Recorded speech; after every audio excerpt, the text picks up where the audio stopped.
Assalamualaikum warahmatullahi wabarakatuh. Salam sejahtera bagi kita semua. Perkenalkan, saya Ahmad Saleh Harahap. Saya dosen program studi peternakan Fakultas Pertanian Universitas Bengkulu. Pada kesempatan kali ini saya akan mencoba menjelaskan terkait dengan mata kuliah yang saya ampuh, yaitu mata kuliah dasar genetika ternak yang dilaksanakan pada semester 2. Adapun pemaparan ini adalah untuk unjuk kerja sebagai bukti pelaksanaan salah satu tridharma perguruan tinggi, yaitu bidang pengajaran. Dalam menjelaskan mata kuliah ini, saya akan mencoba menggunakan pendekatan delivery, interaction, dan assessment. Selanjutnya, saya akan menjelaskan tentang mata kuliah dasar genetika ternak yang dilaksanakan pada semester 2. Mata kuliah ini memiliki bobot 2 SKS, di mana pelaksanaan perkuliahan secara keseluruhan dilaksanakan secara tatap muka tanpa ada praktikum. Pelaksanaan perkuliahan ini dilaksanakan dengan 16 kali pertemuan, yaitu 14 kali pertemuan untuk tatap muka, 2 kali pertemuan untuk evaluasi, yaitu ujian tengah semester dan ujian akhir semester. Nah, untuk rencana pembelajaran semester dari mata kuliah ini adalah dari capaian pembelajaran program studi yang dibebankan pada mata kuliah, kemudian capaian pembelajaran mata kuliah ataupun CPNK, kemudian untuk output atau keluaran dari mata kuliah ini adalah merupakan sub CPNK dari mata kuliah dasar genetika ternak. Untuk deskripsi singkat mengenai mata kuliah dasar genetika ternak ini adalah mata kuliah ini mempelajari tentang konsep gen, teori kromosom, persilangan-persilangan Mendel sebagai langkah awal ditemukan pola pewarisan sifat makhluk hidup dan perkembangannya setelah Mendel, bagaimana pola pewarisannya, termasuk di dalamnya tentang gen terangkai pindah silang dan menghitung jarak antar gen. Menerapkan rumus-rumus matematis untuk meramal kemungkinan penurunan sifat dari suatu perkawinan dan membuktikan sifat atau ciri-ciri yang tampak dari hasil perkawinan itu karena faktor genetik atau bukan.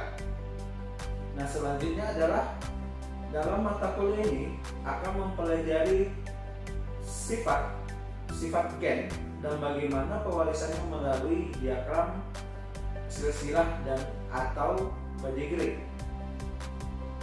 Selanjutnya adalah menerapkan hukuman Liebenbeck untuk mengetahui frekuensi alel dan frekuensi genotip dalam populasi dan perubahannya karena non-random mapping, mempelajari penyebab perubahan jumlah dan struktur kromosom serta kelainan-kelainan yang diakibatkan. Selanjutnya adalah mempelajari pola pewarisan di luar inti karena adanya organel, hereditas, mitokondria, dan kloroplas. Berdasarkan pendekatan delivery, mata kuliah ini memberikan atau menjelaskan materi yang berkaitan dengan dasar genetika ternak, di mana mata kuliah ini memberikan 10 topik secara umum kepada peserta didik. Materi yang diberikan yang pertama adalah ruang lingkup genetika dasar dan sejarah perkembangannya. Yang kedua adalah material genetik. Yang ketiga adalah proses pewarisan sifat genetik. Yang keempat adalah hukum Mendel 1 dan hukum Mendel 2. Yang kelima adalah penentuan jenis kelamin. Yang keenam adalah pewarisan sifat berangkai.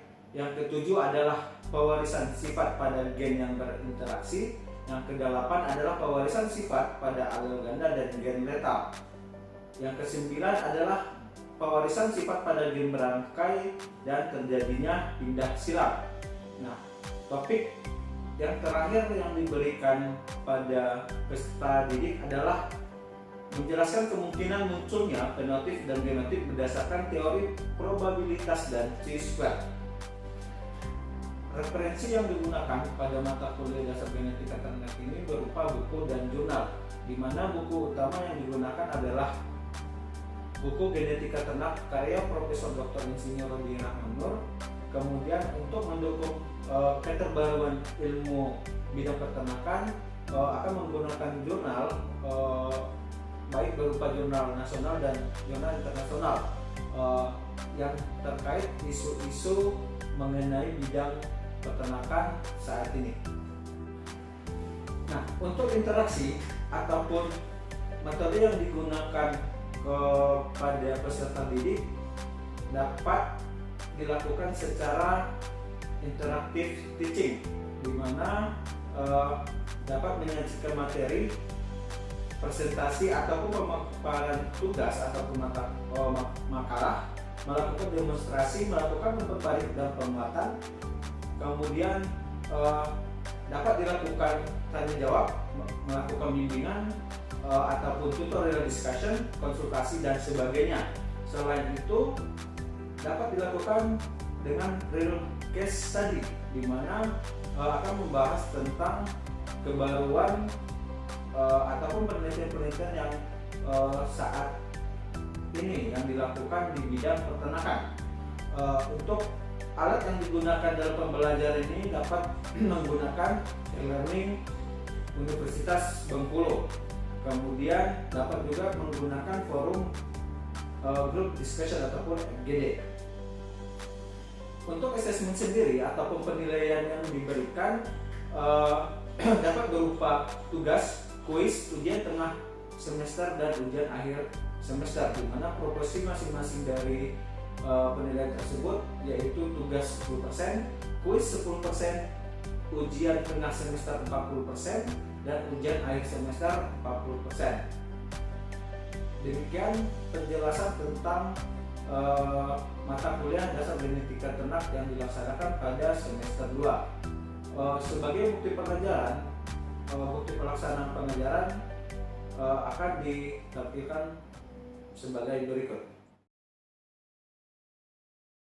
Baik, Assalamualaikum warahmatullahi wabarakatuh. Baik, kita akan mulai perkuliahan kita pada hari ini, mata kuliah dasar genetika ternak dengan topik pewarisan sifat. Nah, pewarisan sifat ini nanti akan berkaitan atau dasar yang kita pakai adalah dari hukum Mendel, baik hukum Mendel 1 dan hukum Mendel 2. Nah, untuk pengaplikasiannya, pewarisan sifat ini biasanya diterapkan atau diimplementasikan di mata kuliah pemulihan ternak.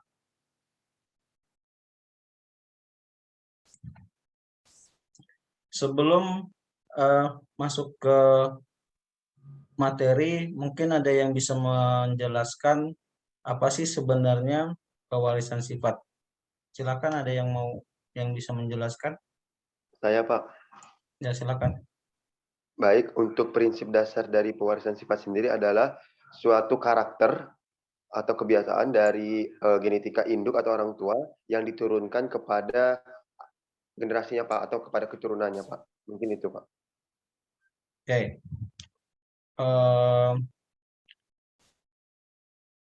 Kita akan coba lihat apa sih sebenarnya pewarisan sifat. Tadi sudah dijelaskan sama Rohimat bahwasanya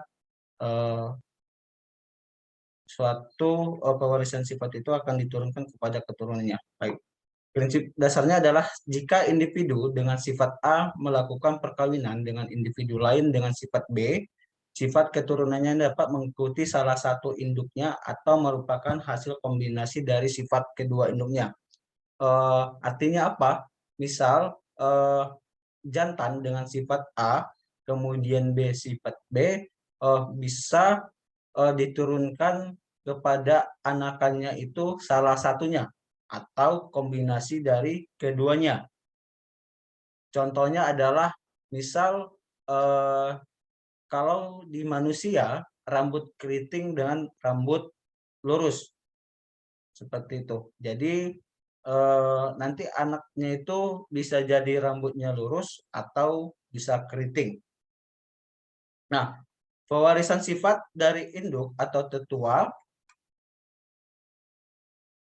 kepada keturunan berikutnya disebut inheritansi. Oke, sifat sendiri itu dibagi dua, atau sifat itu seperti kita ketahui itu ada dua, yaitu sifat kualitatif dan sifat kuantitatif.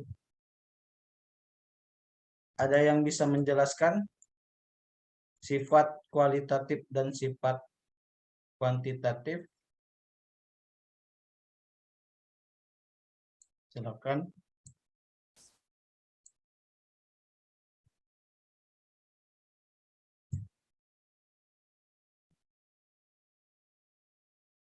Siapa yang mau menjelaskan? Silakan di unmute ininya, speakernya. Sifat kualitatif itu apa? Sifat kuantitatif itu apa?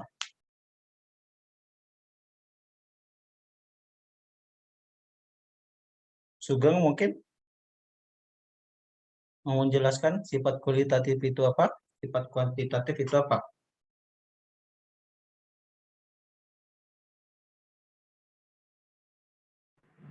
Kalau sifat kualitatif itu bisa diukur, Pak. Tapi kalau Itu sifat sifat kuantitatif, kualitatif.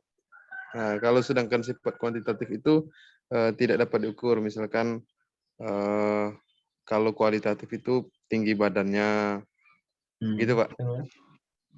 Kalau yang kuantitatif kuantitatif nggak bisa diukur, nggak bisa diukur. Oke, mungkin ada yang lain? Rahmat atau Mas Par?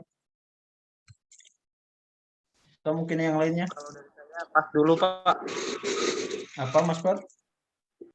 Kalau dari saya belum terlalu mengerti tentang itu Pak. Oke. Baik, tadi temannya Sugeng menjelaskan bahwa sifat kualitatif itu bisa dihitung. Sementara sifat kuantitatif itu tidak bisa.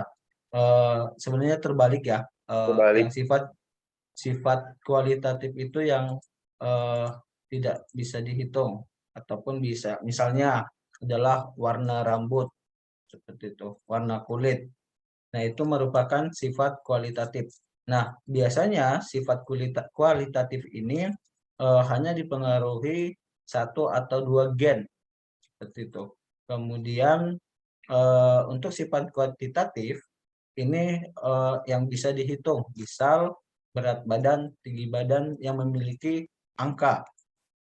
Misalnya berat badan 100 kilo, tinggi badan 150 cm seperti itu.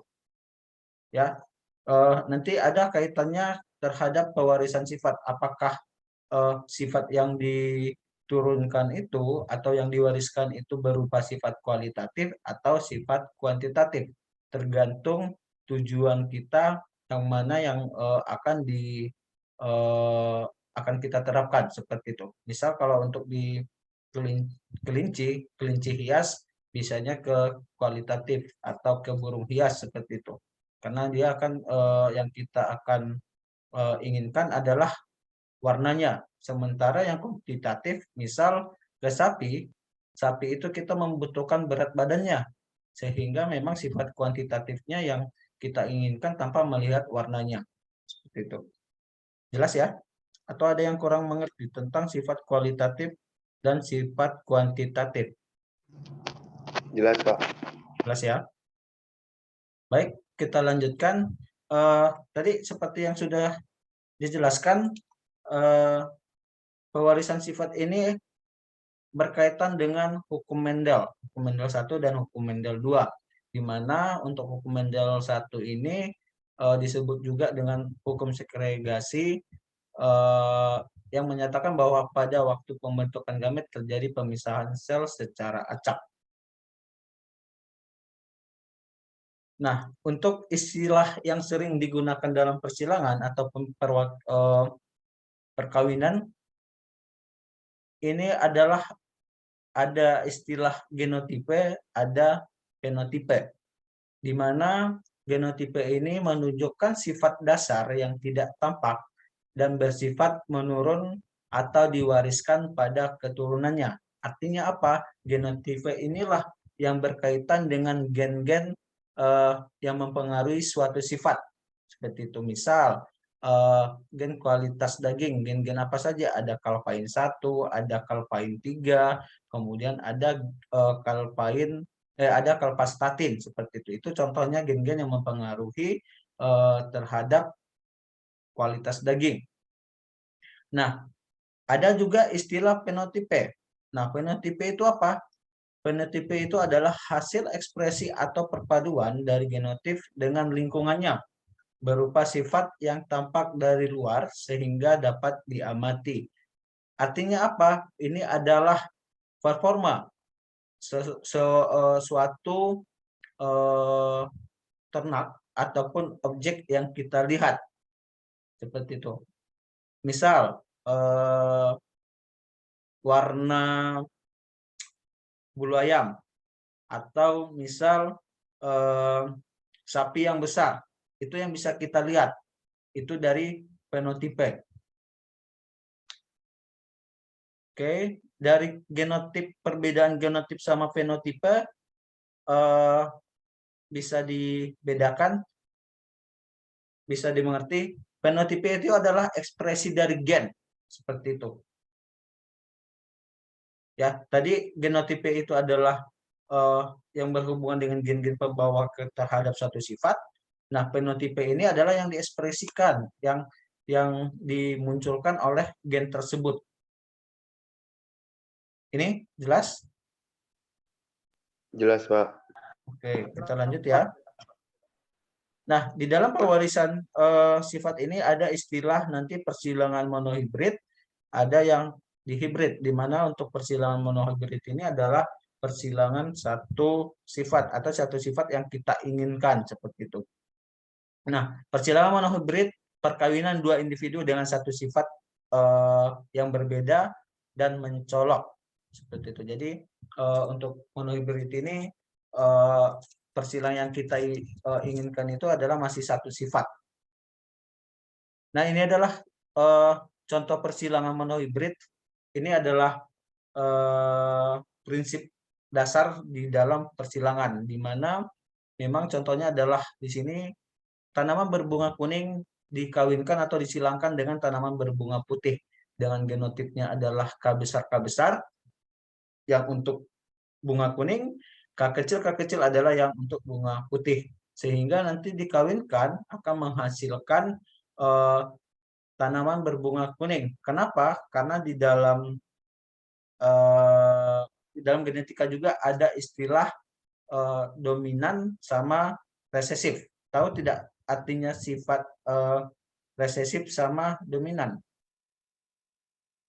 Tahu, Ada yang Pak. bisa? Oke, dominan apa? Coba dijelaskan. Dominan itu kemungkinan yang ini, Pak. Apa kemungkinan yang muncul atau dia yang lebih unggul, lebih terlihat. Oke. Kalau resesif yang kecilnya, yang tidak terlalu kecil. terlihat. Oke. Sudah diinikan sama Rohimat tadi bahwasanya yang dominan itu adalah yang dapat menutupi sifat yang lain. Nah, resesif itu adalah yang ditutupi oleh sifat dominan. Artinya apa? Ketika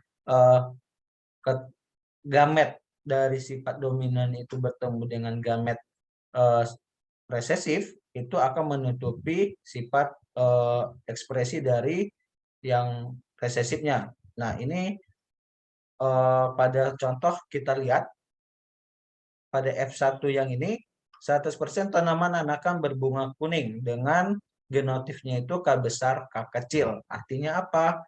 Di sini K besar ini menutupi yang K kecil, sementara K kecil ini sebenarnya berbunga putih. Nah, selanjutnya itu tadi adalah di F1. Sekarang kita akan di F2. Nah, ketika dikawinkan kembali yang dengan genotip K besar K kecil ini akan muncul kembali yang putih. Kenapa? Karena memang kedua tetuanya itu memiliki pembawa gamet pembawa tanaman yang berbunga putih seperti itu. Makanya di selanjutnya akan terlihat bahwasanya yang putih ataupun dengan genotip K kecil akan muncul kembali seperti itu. Ya, jadi untuk perbandingan rasionya itu terlihat untuk kuning 75% dan putih 25%. Oke, itu tadi pada ini ya, pada tanaman. Nah, sekarang kita lihat untuk yang hewan, di mana persilangan antara marmut dengan rambut normal ataupun hitam dan yang albino. Ya, albino seperti kita ketahui adalah pada umumnya berwarna putih. Nah, ini adalah persilangan dari marmut yang tadi yang warna hitam dengan warna albino, ya, di mana untuk genotipnya yang warna hitam adalah A besar, yang untuk yang albino adalah A kecil. Nanti akan disilangkan menghasilkan anakan yang berwarna hitam. Sama halnya tadi prinsipnya dengan yang di tanaman. Nah, ketika disilangkan kembali F1 dengan F1 akan muncul kembali yang albino seperti itu. Ya. Yang untuk ini ada yang mau ditanyakan tentang persilangan satu sifat ini yang monohibrida? Belum, Pak. Belum ya? Lanjut ya. Oke, hukum Mendel 2, persilangan dua individu yang mempunyai dua sifat yang berbeda, yang disebut dengan persilangan dihibrida. Misalnya adalah bentuk biji kacang kapri, atau biasanya kita kenal juga dengan ercis, bulat dan keriput. Ini kemudian warna kuning dan hijau ataupun ukuran batang tinggi dan pendek. Oke, ini contohnya.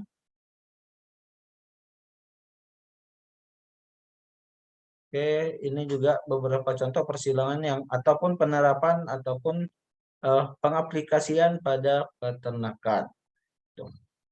Oke, mungkin itu saja yang bisa kita dijelaskan pada pertemuan kali ini. Ada yang mau ditanyakan? Silakan.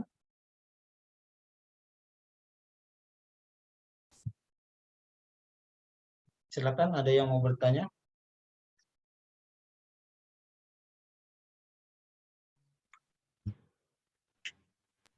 Saya, Pak. Ya, silakan.